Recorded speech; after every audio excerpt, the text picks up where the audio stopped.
سے مرد کے عورت کے حقوق ویسا ہی یکساں ہے، لیکن فیملی کے لیڈرشپ میں، امیر بننے کے سلسلے میں، لیڈر بننے کے سلسلے میں آدمی کو ایک درجہ آگے ہے۔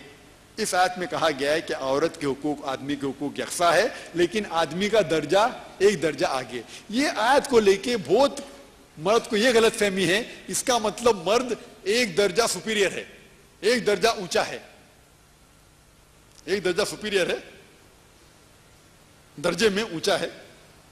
اور وہ کہتے کہ اللہ تعالیٰ فرماتے الرجال قوامون علی النساء، اور اگر آپ پڑھیں گے قرآن مجید کی یہ آیت ہے سورہ نساء میں، سورہ نمبر 4 آیت نمبر 35 میں اللہ تعالیٰ فرماتے الرجال قوامون علی النساء، اس کے معنی ہے کہ آدمی عورت کا قوام ہے۔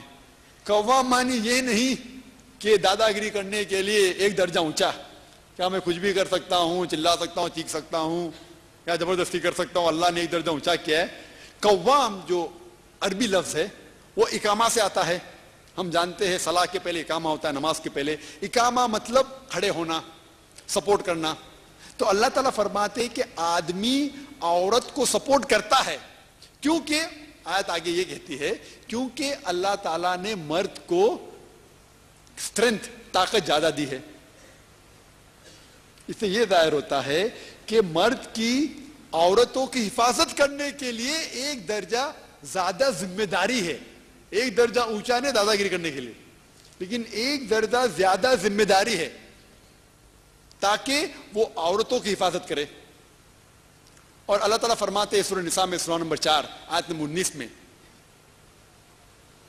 اللہ تعالیٰ مردوں سے فرماتے ہیں کہ اپنے بیویوں کے ساتھ اچھا سلوک کرو، اگر آپ ان سے نفرت کرتے پھر بھی ان سے اچھا سلوک کرو اور امن کا سلوک کرو۔ اگر آپ نفرت کرتے ہیں تو بھی ان کے ساتھ اچھا سلوک کرو، اللہ تعالیٰ فرماتے ہیں۔ اللہ تعالیٰ کہتے ہیں سورہ بقرہ میں سورہ نمبر 2 آیت نمبر 187 میں ہن لباس لکم وانتم لباس لہن، کہ آپ ان کی لباس ہے اور وہ آپ کے لباس ہے، مطلب شوہر بیوی کے لباس ہے اور بیوی شوہر کے لباس ہے۔ لباس کس لیے انسان پہنتا ہے؟ ایک چیز ہے کہ ڈھانکنے کے لیے، ایک چیز خوبصورت ہونے کے لیے۔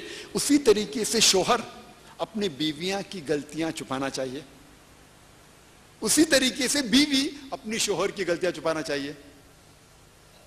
ایک شوہر اپنی بیوی کی حفاظت کرنا چاہیے، اسی طریقے سے برابر سے حصہ بیوی بھی اپنی شوہر کا ساتھ دینا چاہیے۔ جس طریقے سے ہینڈ اور گلو ہے، گلو اور ہاتھ کا جس طریقے سے فٹنگ ہوتی ہے، اس طریقے سے شوہر اور بیوی کا ریلیشن شپ ہونا چاہیے، اپنی ذمہ داری سنبھالنا چاہیے۔ آئے ہم سمجھے اسلام میں ماں کا درجہ کیا ہے، ماں کے حقوق کیا ہے۔ اللہ تعالیٰ فرماتے ہیں سورہ اسراء میں سورہ نمبر 17 آیت نمبر 23 اور 24 میں کہ آپ کو اللہ کے علاوہ کسی کی عبادت نہیں کرنا چاہیے اور اپنے والدین سے اچھا سلوک کرنا چاہیے، اور اگر دونوں میں سے ایک ضعیف ہو جائے یا دونوں ضعیف ہو جائے ان کو ایک لفظ اف کا مت کہو، لیکن ان کے ساتھ اچھا برتاؤ کرو اور اچھے سے پیش آؤ، اور اللہ سبحانہ و تعالیٰ سے دعا کرو کہ جس طریقے سے میری والدین نے میری پرورش کی اس طریقے سے آپ ان کو سنبھالو۔ آپ کے والدین میں سے ایک یا دونوں اگر ضعیف ہو جائے اللہ تعالیٰ فرماتے اف بھی مت کہو، اور اللہ تعالیٰ فرماتے ہیں سورہ لقمان میں سورہ نمبر 31 آیت نمبر 14 میں اور سورہ احقاف میں سورہ نمبر 46 آیت نمبر 15 میں کہ ہم نے انسان کے اوپر فرض کیا ہے کہ وہ اپنے والدین سے اچھا سلوک کرو، اور آگے پڑھیں گے تو خصوصاً اپنی والدہ کی طرف، اپنے والدہ سے اچھا سلوک کرو۔ اللہ تعالیٰ فرماتے ہیں سورہ نساء میں سورہ نمبر 4 آیت نمبر 1 میں respect the womb that bore you، عزت کرو اس کوکھ کی جس نے آپ کو جنم دیا۔ اللہ کے رسول محمد صلی اللہ علیہ وسلم فرماتے، یہ صحیح حدیث ہے احمد کی ہے، جس میں اللہ تعالیٰ فرماتے کہ ماں کے پیر کے نیچے جنت ہے، ماں کے پیر کے نیچے جنت ہے۔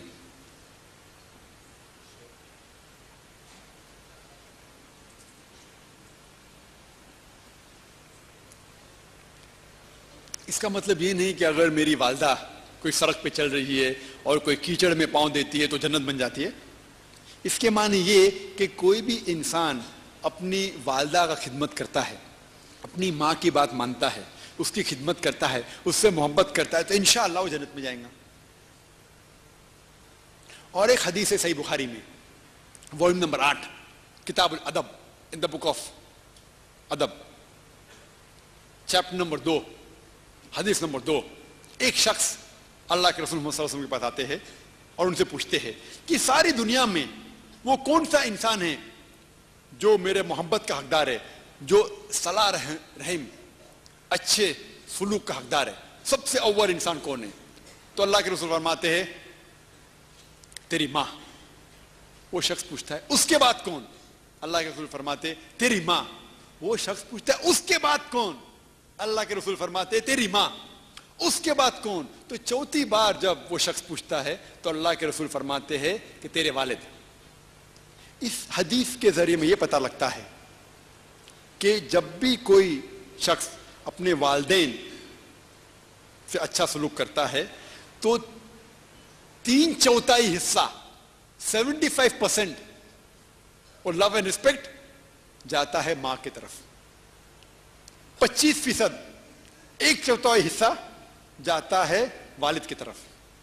یعنی مختصر سے ہمیں یہ اندازہ لگتا ہے کہ ماں کو ملتا ہے گولڈ میڈل, سونے کا تمغہ, ماں کو ملتا ہے سلور میڈل, چاندی کا تمغہ, ماں کو ملتا ہے برونز میڈل, تانبے کا تمغہ. والد باپ کو ملتا ہے کنسولیشن پرائز, صلح بخش انعام. اس سے اس کو سیٹسفائی ہونا چاہیے بس. صلح بخش انعام ہوتا ہے نا, consolation prize. He has to be satisfied with that. These are the teachings of our beloved Prophet Muhammad sallallahu alaihi wasallam. آئے ہم یہ سمجھے کہ اسلام میں بہن کے حقوق کیا ہے. اللہ تعالیٰ فرماتے ہیں سورہ توبہ میں, سورہ نمبر 9 آیت نمبر 71 میں, اللہ تعالیٰ فرماتے ہیں والمؤمنین والمؤمنات بعضهم اولیاء بعض. یعنی مومن مرد اور مومن عورتیں آپس میں ایک دوسرے کے ساتھ ہونا چاہیے, ایک دوسرے سے صلاح رحمی کرنا چاہیے. دیٹ مینس آج مومن مرد اور